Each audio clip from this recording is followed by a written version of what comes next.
رمضان مبارك kusoo dhawow janalka taqwa Soomaaliya channel oo ka daawan doonta soddonka beri Ramadaanka maalin walba qisad cusub iyo nabi cusub waxaana la baran doontaa oo la daawan doontaa maalin kasta nabi cusub qisadiisa aana la daawan doontaa la wadaag asxaabtaada iyo dhammaan familkaaga like nasa subscribe nasa السلام عليكم ورحمة الله وبركاته دماتين كسو دوادا channel كتقوى صوماليا channel مانتا إيو قصة عصب أما نبي عصب آبردون هدو إلهي يراهو حالاتو حاكا هذا نبي الله صالح عليه السلام يسدو إلهي سبحانه وتعالى واستجيب معجزريسة أو هذا geelka buurta kasoo dhexbaxay iyo ilaah subxaana watacaala sida u cadaabo qowmi thamuud maanta waxaa ka hadlaynaa hado ilaahay yiraaho nabiga ku xiga saalix calayhi salaam oo ah nabiyallah luut calayhi salaam luut calayhi salaam waxaa lahaa magaciisa luut ibna haaran ibna azar waxaa adeerkiisa ah ibraahim calayhi salaam wuxuu kusoo koray luut calayhi salaam baabil oo kusoo koray kadib oo ku haajiray ambis kale oo ku haajiray magaalada xawraan luut calayhi salaam wuxuu aaminay dacwada ibraahim calayhi salaam uu aaminay adeerkiisa ah ibraahim calayhi salaamna aad iyo aad oo luut u jeclaay oon ugu dhawaay dadka dhan luut calayhi salaam waxay isla haajireen luut calayhi salaam iyo ibraahim calayhi salaam bilaad الشام ee isla haajireen markuu ibraahim calayhi salaam kasoo taga aabihiisa iyo qoomkiisa taasna insha allah tacaala beritaan ka hadli doonaa hadda laakiin waxaa ka hadlaynaa luut calayhi salaam luut calayhi salaam wuxuu jiray markuu ilaah subxaana watacaala oo waxyi kusoo diray wuxuu jiray 40 sano markaasoo bilaw luut calayhi salaam inuu oo tawxiidka dadka baro qoomkiisa iyo in ilaahay kaligiisa ay caabudaan ayna faxshaa iyo munkarka ay ka dheeraadaan luut calayhi salaam dacwadiisa markuu faafinaaye wuxuu isticmaalay siyaabo badan sida waxaa ah naxariista sida waxaa usluubka hadalka sida waxaa ah qofkani si fiican inuu u fahansiiyo diinta islaamka asoo xoog isticmaalaynin amba iskale asoo dagaal amba askoo yani hadal kulul isticmaalaynin si fiicanoo rifq iyo layin ahoo isticmaali jira markoo dacwada oo faafinaya sida dadkani kale maskaxdooda iyo caqligooda iyo dareenkooda u galo jaceylka ilaahay subxaana watacaala iyo maxabada ilaahay markaasi qalbigooda galo laakiin luut calayhi salaam qoomkiisa sida dhammaanteena uu wada ognahay waxay la imaadeen faaxishad ee la imaadeen oo qof iika ahayn maahine qof weli u sameynin xilligaasi qof oo samaysa dhan maba jirtaba oo ah ina nimanka ishaweysahayaan sida aayadda kariimka ee u dhahday ولوطا إذ قال لقومه إنكم لتأتون الفاحشة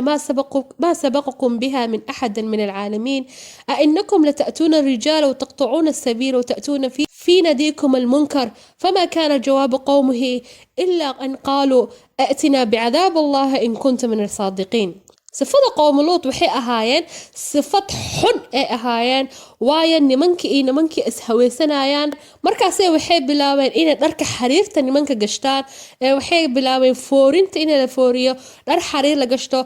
أو دارك لديريستو تمها يعني شاربها لسكجر خمري لعبو يعني فخصي بدني كجري قوم لوط عليه السلام مركو دعوة أو بلاوين داد كيسا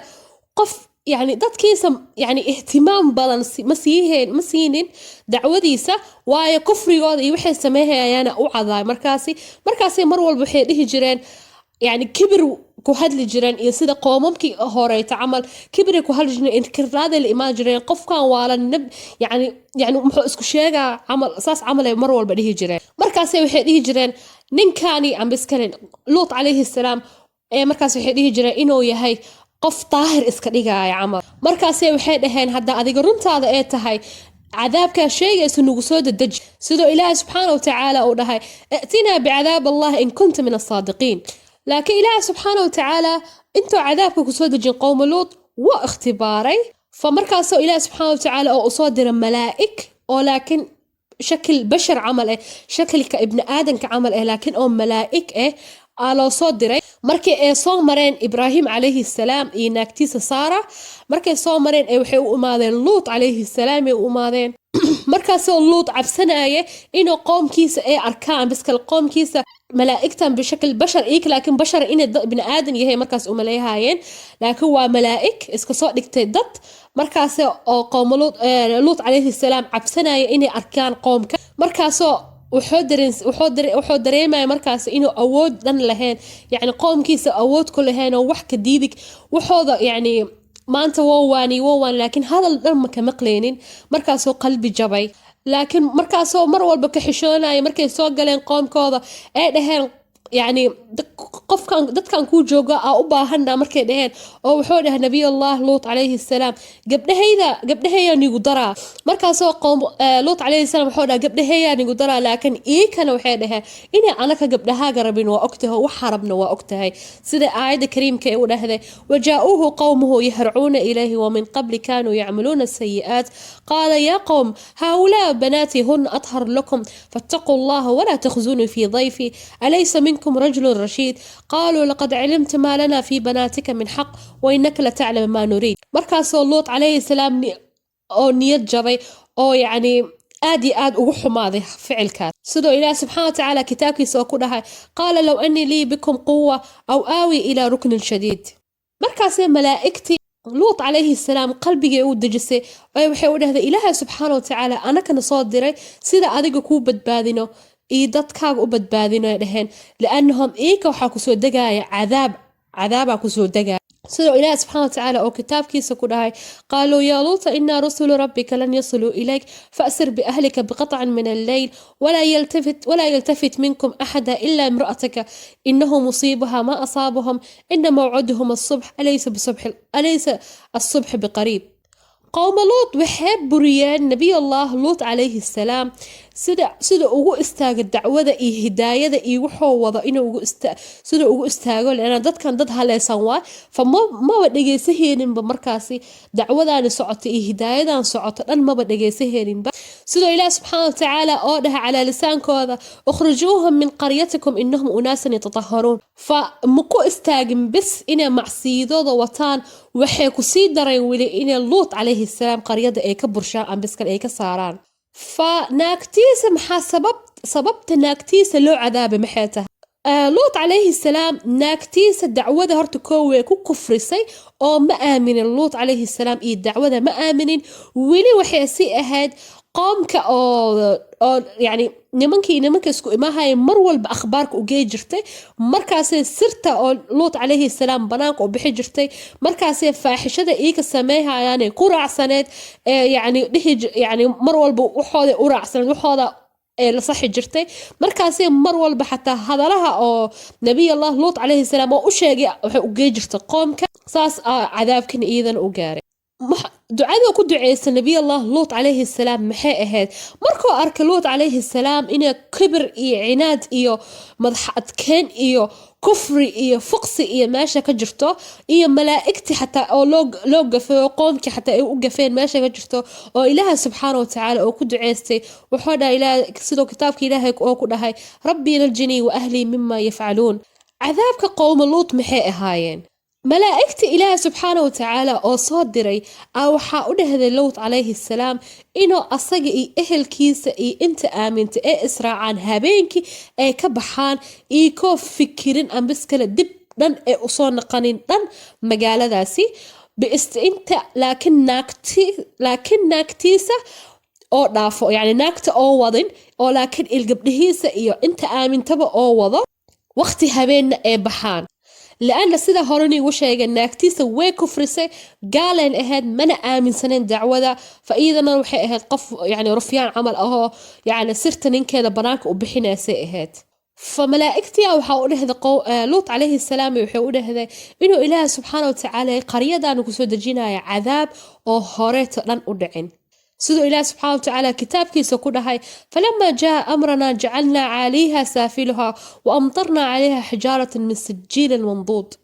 فعذابك قوم لوط وحوها إنه إله سبحانه وتعالى الرب سود الجي لكن الرب كاس رب بياما هي الرب أو دقح مانا إهد أو دقح والبسود دقنا قفك مقعيسي كو قرنيد مركاسي أو مركي كو دعو قفك ديليسي وضبا بإسي قرية داسنا إلا هدنا ويتالا أم بسكال إلا هاد والأركي كرا maanta qisada nabiy allah luut calayhi salaam maxaa ka faa'iidi karnaa qisada nabiy allah luut calayhi salaam waxaa ka faa'iidi karnaa ibtilaa hadduu ilaahay subxaana watacaala qofka ibtilaa ambiskale musiibo ambiskale wax oo ku gurida ma ahan inuu ilaahay subxaana watacaala adiga ku يعني كنا بنيا أم بس كله أو يعني أو جعليها دبكاجا معهن وحاول مركز إنه إله سبحانه وتعالى كنقاي سيئات كاجا حماة هذا أو إله سبحانه وتعالى مركز قياساي صبر كاجا قياساي sidoo ilaahay ku tacalluqsantahay faa'iidada labaad kale waxa waaye inuu ilaahay subxaanahu wa ta'aala mar walba meel walba joogtid hadaa aragtid wax fuqsi ah hadaa aragtid wax yani wax qaldan oo diinta islaamka ogoleen hadaa aragtid inaa mar walba ka hadashid maahan inaa ka aamustid laakiin aa ka hadashid si oo maskax ah si xikmad ah si oo qofkani kale xataa u dareemaynin inay adiga hujuumaysid si layin ah si rafiq ah si fiican inay qofkani kale u waanisid waxaa kale oo ka faa'iideyna oo ugu dambeeyana ina ilaahay subxaana wa tacaala mar walbo haddaa dareentid inuu ilaahay kaas yani ku siiya waxyaalo badan oo ah inuu ilaahay ku hadeeyey haddaa maanta qur-aanka ku fiican tahay haddaa kitaabka ilaahay aa ku fiican tahay haddaa salaadaada waqtigaada dukaysid taqwadaada sadaqadaada zakadaada waxaaga dhan haddaa ku fiican tahay taasi inay ku ahaato nicmad adiga ku gooni ah oo mar walba ilaahay subxaana wa tacaala aa ku shukrisid waxaa rabaa maanta inaan ila wadaago qisadan aad u xiisaha badan sida waa maqalnaa ka qofkaasi qowmuluut waa qofkaani qowmuluut waa sida hadda usoo baxeen